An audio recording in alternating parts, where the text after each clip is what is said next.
आज संत वाणी में कबीर साहब का एक पद लेने जा रहे हैं।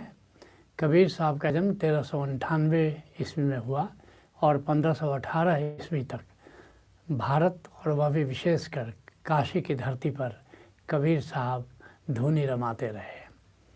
कहते हैं कबीर साहब, का नर सोवत मोह निशा में, जागत नाही कूच नियराना।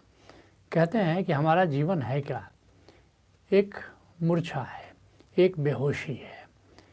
हम सोए हुए जैसे ज़िंदगी को जी रहे हैं, जैसे किसी शराबी ने शराब पी लिया हो।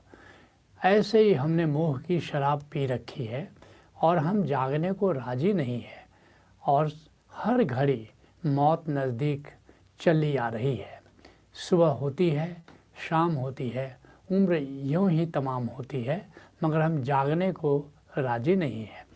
जिसके लिए नरसिंह मेहता, जो गांधी जी के बड़े प्रिय संत हैं, कहते हैं, उठ जाग मुसाफिर भोर भई, अब रैन कहाँ जो सोवत है। जो सोवत है सो खोवत है, जो जागत है सो पावत है।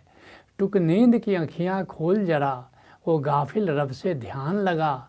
यह प्रीत करन की रीत नहीं, रब जागत है तू सोवत है। रात दिन रब की झनकार हो रही है, अनाहत नाद की झनकार हो रही है, कृष्ण की बांसुरी निरंतर बज रही है, लेकिन हम जागने को तैयार नहीं है। परमात्मा जागता है, लेकिन हम सदा सोते रहते हैं, मूर्छित होते हैं। क्या मतलब हुआ सोने का? हम अपनी आत्मा के प्रति, जो हम हैं वो बोध हमें नहीं बना रहता, उसके प्रति, अपनी पहचान के प्रति, अपने बोध के प्रति, अपनी आत्मा के प्रति निरंतर हम सोते रहते हैं। कहते हैं कबीर साहब, पहला नगारा श्वेत केश में। कहते हैं कि मौत ऐसा नहीं एकाएक चली आती है, अनामंत्रित मेहमान है, लेकिन सूचना देती है, कई प्रकार से सूचना देती है। पहला नगारा श्वेत केश में, कहते हैं पहला नगाड़ा बजाती है, खबर करती है। कैसे बजाती है? हमारा केश सफ़ेद हो जाता है, सफ़ेद होने लगता है। उसमें ख्याल आना चाहिए कि अब कुछ की बेला आने वाली है, अब तो कम से कम जाग जाएं। रामचरितमानस में गोस्वामी तुलसीदास जी ने बड़ा सुंदर वर्णन किया है कि राजा दशरथ सज रहे हैं दरबार में जाने के लिए और दर्पण देखते हैं और कान के पास कुछ सफ़ेद बाल दिखते हैं। जाग जाते हैं राजा दशरथ, पहले नगाड़े में जाग जाते हैं कि अब जाने की बेला आती जा रही है। यही समय है कि मैं ये राज्य का उत्तराधिकार राम को दे दूं, अपने बड़े पुत्र को दे दूं और मैं वानप्रस्थ को अब पधारूं। बहुत लोग तो पहला नगाड़ा, दूसरा नगाड़ा, तीसरा नगाड़ा, आगे कबीर साहब बता रहे हैं, मौत आकर के नगाड़ा बजाती रहती है, लेकिन हम जागने को राजी नहीं है। लेकिन प्रतिभाशाली व्यक्ति पहले नगाड़े में ही जाग जाता है। कहते हैं पहला नगाड़ा श्वेत केश में, जिसके लिए शंकराचार्य कहते हैं, अंगम गलितम पलितम मुंडम, अंग गले जा रहे हैं, केश पके जा रहे हैं। अंगम गलितम पलितम मुंडम, दशन विहीनम जातम तुंडम, और दांत धीरे धीरे मुंह से विदा ले रहे हैं। अब वृद्धो याति गृहीत्वा दंडम, अब वृद्ध हो गए, हाथ में लाठी का सहारा आ गया। और कहते हैं तदपि न मुंचति आशा पिंडम, गजब की बात है, लेकिन तब भी हमारे आशाएं नहीं मरती हैं। भज गोविंदम भज गोविंदम भज गोविंदम मूढ़मते, तब भी हमें ख्याल नहीं आता कि इसके पहले कि मौत आ जाए हम गोविंद को जान लें, आत्मा को जान लें।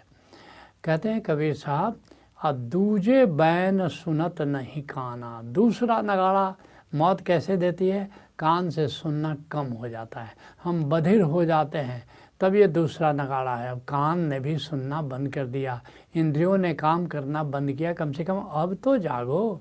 जिसके लिए कबीर साहब अन्यत्र कहते हैं, सो मोरे मन कब भज हो सतनाम। है मेरे मन, तुम टालते जा रहे हो, टालते जा रहे हो, ये राम नाम का भजन कब करोगे? बालापन सब खेल गमायो, बचपन तो ऐसे ही खेल में हमने बिता दिया, और जवानी में व्यापो काम, और जब जवान हो गए तो काम वासना ने ग्रस्त कर लिया। अब वृद्ध भय तन कांपन लागे, अब वृद्ध हो गए, हाथ कांपने लगा, पैर कांपने लगा। कहते हैं और लटकन लागे चाम, अब तो झुर्रियाँ पड़ने भी शुरू हो गई हैं, तभी भी हमें होश नहीं आया। लाठी टेक चलत मार्ग में, हाथों में लाठी आ गई और रास्ता चलते लाठी का सहारा ले रहे हैं। असह्यो जात नहीं घाम, और थोड़ी भी धूप होती है तो हमें बर्दाश्त नहीं होता है। कहे कबीर, कहते हैं कि सहयो जात नहीं घाम, और कानन बहिर नयन नहीं सूझे। कान बधिर हो गए हैं, कुछ सुनते नहीं हैं, और नयन नहीं सूझे, आँखों से दिखाई नहीं देता, कैटरेक्ट हो जाता है। और कहते हैं दांत भय बेकाम, अब दांतों से चबाया नहीं जाता है। और घर की नारी विमुख होए बैठी, और घर में जो अपनी पत्नी है वो भी विमुख हो जाती है, वो भी ध्यान नहीं देती है। और कहते हैं घर की नारी और विमुख होए बैठी, अब पुत्र करते बदनाम, और पुत्र भी बड़े हो गए हैं, वो भी कहते हैं कि कोई काम धाम करते नहीं हैं, बकबक करते रहते हैं। बरबरात है बिरथा बूढ़ा अटपट आठों जाम, अपने पिता को कहते हैं आठों पहर काम धाम सिर्फ बड़बड़ाते रहते हैं, कुछ से कुछ बकते रहते हैं। और कहते हैं कि खटिया से भूमि पर करी दे हैं, और मौत आ जाएगी तो क्या करेंगे लोग, खाट पर जो तुम्हारा बिछौना था अब तुमको उतार देंगे खाट से, छूट जई हैं धन धाम। और जितना तुमने धन अर्जित किया, जितना बड़े बड़े मकान तुमने बनाए, प्रॉपर्टी बनाई, वो सब छूट जाएगी यहीं के यहीं। और कहते हैं कहे कबीर काह तब करी हूँ पड़ी है जम से काम, फिर क्या करोगे, फिर तो यमदूत आ जाएगा तुमको लेने के लिए। उस समय क्या करोगे, उस समय ये जो मोह तुमने पसार रखा है जगत में, क्या होगा, उसका हश्र क्या होगा। कहते हैं कबीर साहब तीजे नैन देख नहीं सूझे। कहते तीसरी घोषणा, तीसरा नगाड़ा क्या होता है, आँखों से दिखाई नहीं पड़ता। तब तो होश आना चाहिए कि अब मौत नज़दीक आ रही है, लेकिन आदमी है कि होश में आने को तैयार नहीं है। चौथे आय गिरा परवाना, फिर चौथा नगाड़ा, अंतिम नगाड़ा बज जाता है। अब चलो, अब कुछ करने की घड़ी आ गई है। चौथे आय गिरा परवाना। कहते कबीर साहब अब माँ तो पिता कहना नहीं माने, जागने का तरीका शुरू होना चाहिए। कितनी बेहोशी है कि जिनसे हम हैं बस उन पर ख्याल नहीं करते, हम जिनसे हैं बस उनके ख्याल में लग जाते हैं। माता है, पिता है, और उसकी बात हम नहीं मानते हैं। और गुरुजन से किन्हा अभिमाना, जिन्होंने हमको सिखाया है, पढ़ाया है, ज्ञान दिया है, वहाँ जा कर के अपना अहंकार व्यक्त करते रहते हैं जैसे हम ज़्यादा जानते हैं। और धर्म की नाव चढ़ाना नहीं जाने। धर्म क्या है, धर्म के प्रति दृष्टि हमारी सही नहीं होती है। धर्म का तत्व तो नाम तत्व है, ओंकार तत्व है, हमने जाना नहीं। वही तो जहाज है, नानक नाम जहाज है, और चढ़े से उतरे पार। लेकिन धर्म के नाम पर हम पूजा पाठ में सीमित रह जाते हैं, उसी को कर्म कांड में सीमित हो जाते हैं और उसी को धर्म समझते हैं। और अब यमराज न भेद बखाना, लेकिन क्या होता है, बस अंत में यमराज आता है और हमारी इस अहंकार की सारी पोल और खोल देता है। खलील जिब्रान कहता है जाग प्यारे मौज मस्ती है मनाती ज़िंदगी, इस फना के बाग को कुछ पल सजाती ज़िंदगी। मुक्त हो जा मृत्यु से तुम राम रस का पान कर, क्या पता किस वक्त कब खो जाए प्यारी ज़िंदगी, क्या पता किस वक्त कब खो जाए प्यारी ज़िंदगी। कहते हैं कबीर साहब हो तो पुकार नगर कस्बे में, और फिर तुम्हारा जो ये शरीर है, तुम्हारा जो हृदय में, और सब जगह से पुकार मचनी शुरू हो, हलचल मचनी शुरू हो जाती है कि अब कूच की बेला आ गई, अब तो इस कायागढ़ को छोड़ करके यहाँ से जाना होगा। और रैयत लोग सवय अकुलाना, और जो जितनी रैयत है, प्रजा है इस नगर की, सारी इंद्रियां जो हैं, ये सारी इंद्रियां बेचैन हो जाती हैं कि अब तो ये प्राण छूटा जा रहा है। कहते कबीर साहब चलने की जब होत तैयारी, अंत भवन बिच प्राण लुकाना। और जब चलने की बेला आई तो मोह में फिर प्राण छुपता फिरता है शरीर में, कभी इधर कभी उधर, जाने का मन नहीं करता। और कहते कबीर साहब प्रेम नगर में हाट लगत है, लेकिन इसके पहले कि कुछ की बेला आ जाए, इसके पहले कि हम यहाँ से प्रस्थान करें, उस प्रेम नगर को खोजो। प्रेम नगर कहाँ है बसा हुआ, ये जहाँ हमारा सतगुरु है, जहाँ कोई संत बैठता है, वहीं हाट सजती है, प्रेम की हाट सजती है। और ये संतों का जो संगत है, यही प्रेम नगर है, यही हाट यहीं पर है जहाँ पर सत्य नाम का हीरा बिकता है। कहते हैं कबीर साहब इस बात को अन्यत्र कहते हैं, हरि हीरा जन जौहरी। ये गोविंद है, ये हीरा है, लेकिन इसका कौन परख कौन करेगा, इसका पारखी कौन है, जौहरी कौन है? ये संत जन है, वो इस हीरा के पारखी हैं।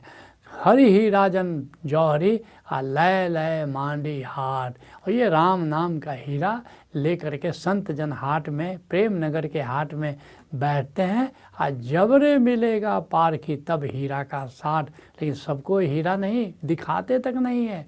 देने की बात तो और है, जब कोई पारखी आता है, कोई भक्त आता है, कोई साधक आता है, कोई शिष्य आता है, तो उसको ये हीरा वो सौंपते हैं। और दाम के रूप में क्या लेते हो? तुम्हारा अहंकार।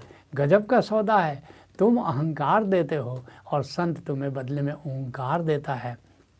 कहते हैं कबीर साहब कि जब रंग रेजवा है सतन, जहाँ रंग रेजवा है सतवाना। उस प्रेम नगर में रंगरेज कौन है? सतगुरु है, जो तुम्हारा क्या करता है? वही सच्चा जो रंगरेज, सच्चा रंगरेज है, वो प्रेम के रंग से, वो प्रेम नगर है, वहाँ पर प्रेम देता है और प्रेम के रंग से तुम्हें रंग देता है। जिसके लिए कबीर साहब अन्यत्र कहते हैं, ऐसा रंग रंगा रंगरेज ने। वह जो संत है, वह जो रंगरेज है, प्यार के ऐसे रंग से रंग देता है, वो प्यार का रंग से, गोविंद के रंग से रंग देता है। लालों लाल कर देने।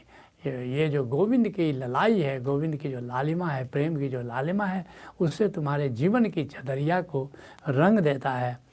कहते हैं कबीर साहब, कहे कबीर कोई काम न आई है। याद रखना, जब मौत आ जाएगी, कोई धन न पद न प्रतिष्ठा न परिवार न सगा न संबंधी, कोई काम उस समय आने वाला नहीं है। अब माटी के देह माटी मिल जाई हैं, और ये माटी की देह जो है वो फिर माटी में मिल जाएगी।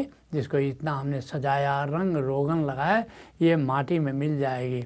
इस बात को अमृत वर्षा में मैंने कभी लिखा था, माटी से काया बनी माटी में मिल जाएगी, आत्मा है परमात्मा बोलो कहाँ जाएगी।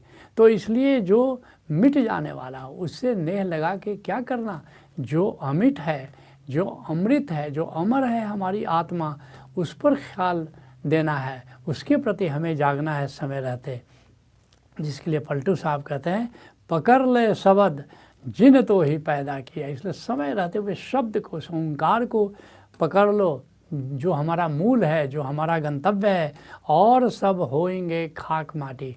बस वो जो ओंकार है, वो जो हमारी आत्मा है, उसके सिवा सब कुछ माटी में मिल जाने वाला है। दास पलटू कहे देख संसार गति। पलटू साहब कहते हैं कि संसार की गति को जरा ठीक से देख लो, बिना निज नाम नहीं कोई साथी। वह जो भीतर ओंकार गूंज रहा है, जो नाद गूंज रहा है, उसके अतिरिक्त मृत्यु के बाद तुम्हारा कोई सहचर होने वाला नहीं है। इसलिए मृत्यु आए, हमें ले जाए, उसके पहले हम जाग जाएं अपनी आत्मा के प्रति। संत वाणी को यहीं विराम देते हैं।